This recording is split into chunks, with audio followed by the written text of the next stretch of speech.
Welcome to the Shifting People podcast, where we go deep into the weeds with leaders on the front lines of people management in the service industry. We interview the best minds in HR and talent acquisition, along with owner-operators, franchisees, and general managers to bring you real insights that you can actually apply in your business today. I'm your co-host, Derek Williamson. And I'm Kathleen McDonough, and it's time to get to work.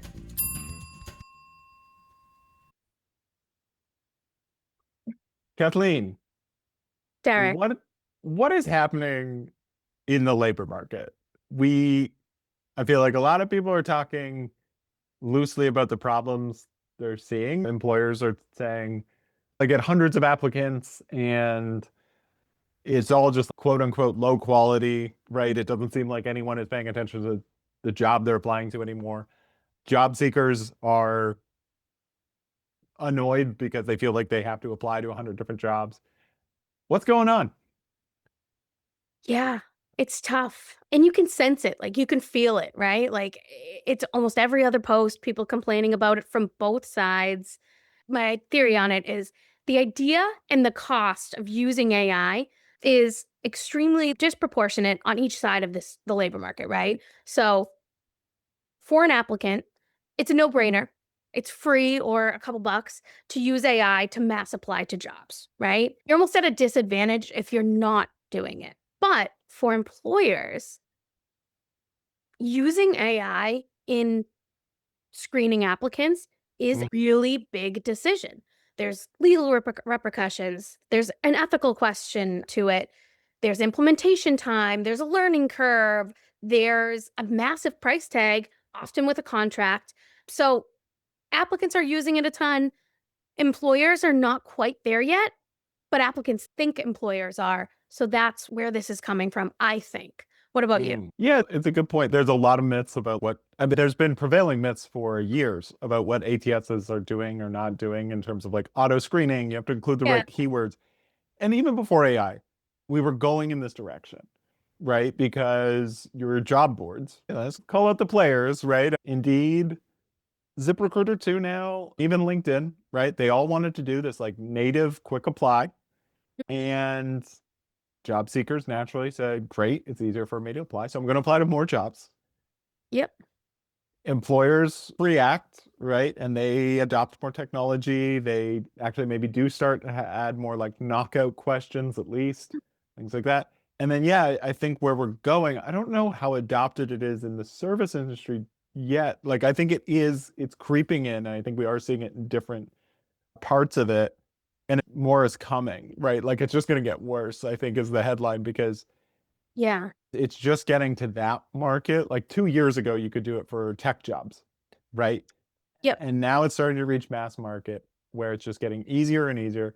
And look, there's like a core breakdown of incentives too, right? Which is, I don't think the job boards have a strong incentive to fix this problem. They don't, not at all. The more this cycle continues, the more money they make. Because not only do employers have to pay to post, right? Yeah.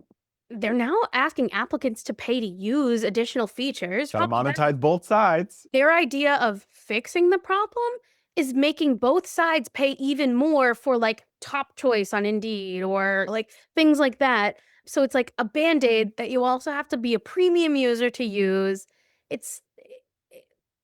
They have no incentive to fix it, and anything they do to fix it is just like a money grab, I think. Yeah. And I was just reading an article this morning, and this is a technical term, so pardon the swearing, but enshittification. And I can't credit who originally coined the term, but it's this idea that there's cycles of technology, and the peak, like the end stage of any platform, like social media, most social media platforms are here now, right? Where they've got the audience, they've got the two-sided marketplace, solved it. Initially, they were adding a lot of value. And then they get to the point of value extraction. And let's call a spade too, right?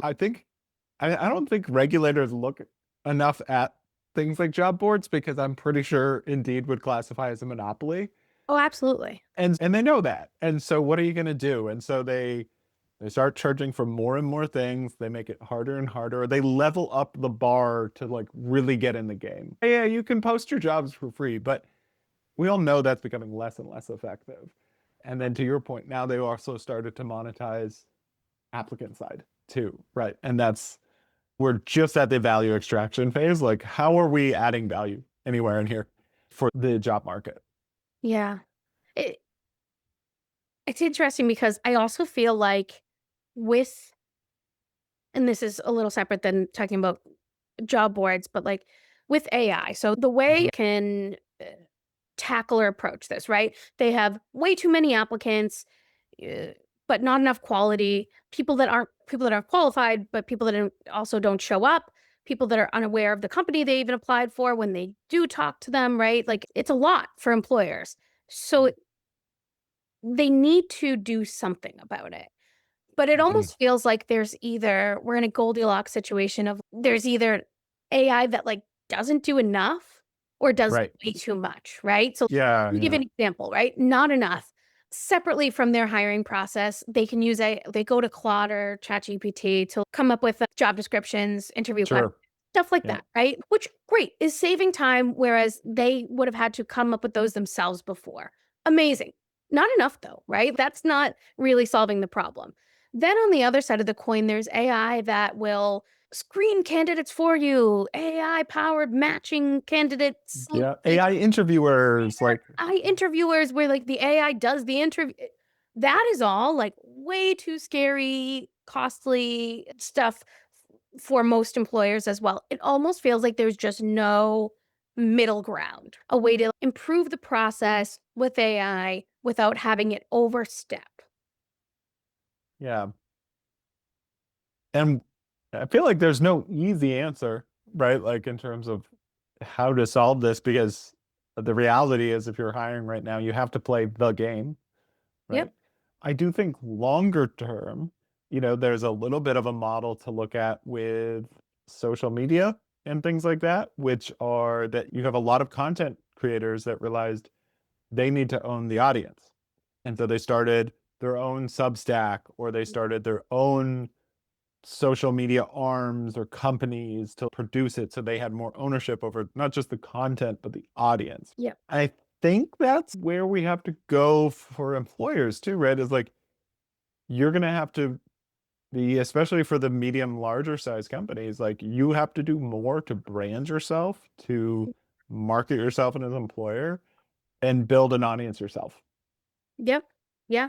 And I think the question is then how do small to medium sized businesses do that, right? If you don't have the resources of a McDonald's, like how do, and I own a restaurant, how do I do that? Or any business, right? This doesn't have to just be, food service, like any Yeah, business, right? retail, You own a construction hospitality. company or an insulation company. How do I do that? Because I don't have this big corporation behind me to fund it, to test it.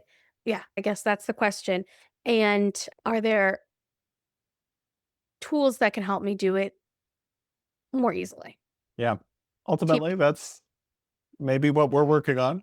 Yeah, I Uh, was just gonna say TBD on that. Stay yeah, tuned. yeah. But I think that's the next wave of like applicant tracking systems, whatever it is, like things that empower employers of any size to build their own sort of audience of people that are not even job seekers, right? But people that are like curious about that. Like you need to get people earlier. By the time they're going to a job board and they're applying for a job, like they're past that stage, right? You got to catch them where they're still employed, but they're starting to think about maybe looking at other jobs and bringing them in earlier in that stage, like in that sort of cycle and owning that audience, right? And really bringing them along the journey of here's why you should come work for us. Here's why we're different.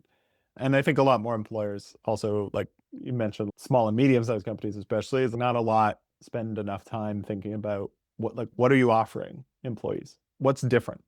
And one of the things that's often undervalued with small companies is the fact that it's a small company, right? That it feels Yeah. like it's a bit more of a family. It feels you have more opportunity to take on a little more responsibility.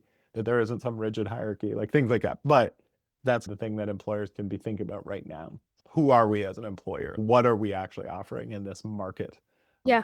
What are we offering in this market? And then when they do figure that out, how am I letting people know about that isn't just putting it in the benefits section of a job post on Indeed? Yep. Yep. Cool, but Now, I don't think we can solve the whole labor market problem right now, Derek. sadly not. We could probably talk about it for several hours more, but I think it's a Absolutely. teaser of what's happening. I think validation that it is happening, like any employers who are like, is it just me? No. Every single employer we talk to is seeing the same things. And this is we're all, it's an evolving marketplace. This is where to start and to start thinking about it. And this is where things have to go in order for them to get better. Yeah, absolutely. Thanks for chatting about it with me, Derek. Thanks, Kathleen. Thanks for coming to work with me. Bye for now. Bye for now.